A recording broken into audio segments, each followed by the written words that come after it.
You see, friend, the truth of the matter is a person doesn't go from walking red hot with God in intimate fellowship with the Savior to a life of evil overnight. It's a slow downward process. They begin to compromise the best thing for good things, and it's not long before they start compromising good things for that which is evil. It made for good preaching years ago to curse the charismatics. After all, some of their big-name boys bit the dust to immorality. But I tell you, friend, we have just as many evangelicals, fundamentalists, and reformed people in the church that are falling.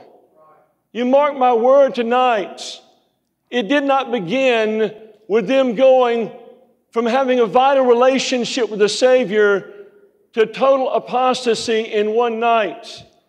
It was a slow process, as you'll see in the life of King Solomon. This is a warning. It is a shepherd's warning. And I want to begin tonight by sharing with you a little satire that I trust will kind of settle things that you might understand where we're going this evening. It's called The Plan. Satan called a worldwide convention.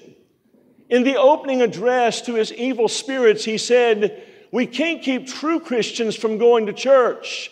We can't keep them from reading their Bibles and knowing the truth. We can't even keep them from having conservative values. But we can do something else. We can keep them from forming an intimate, abiding experience with Christ. If they gain that connection with Jesus, our power over them is broken. So let them go to church, read their Bibles, and have their conservative lifestyles, but steal their time so that they do not have time to have an intimate fellowship with Christ. This is what I want you to do. Distract them from laying hold of Jesus Christ and maintaining that vital connection throughout their day. How shall we do this, they ask. Keep them busy in the non-essentials of life and invent innumerable schemes to occupy their minds. Tempt them to spend and borrow. Convince the young wives that they have to work and the husbands that they must work 6 days a week for 10 or 12 hours a day so they can afford their lifestyles. Keep them from spending time with their children. As their family fragments, soon their homes will offer no escape from the pressures of work. Overstimulate their minds so they cannot hear that still small voice. Entice them to play the stereo whenever they drive. Have them keep the TV, VCR, or their CDs going constantly in their homes. See to it that every restaurant and store in the world plays music constantly. This will jam their minds and break their union with Christ. Pound their minds with news and weather 24 hours a day. Invade their time in the car with gaudy and glaring billboards. Flood their email and mailboxes with filth and junk mail to make them stumble. Even on vacation, let them be excessive. Have them return from their time away exhausted, disquieted, and unprepared for the upcoming week. Don't let them go into nature. Send them to amusement parks, sporting events, concerts, movies, and shopping malls instead.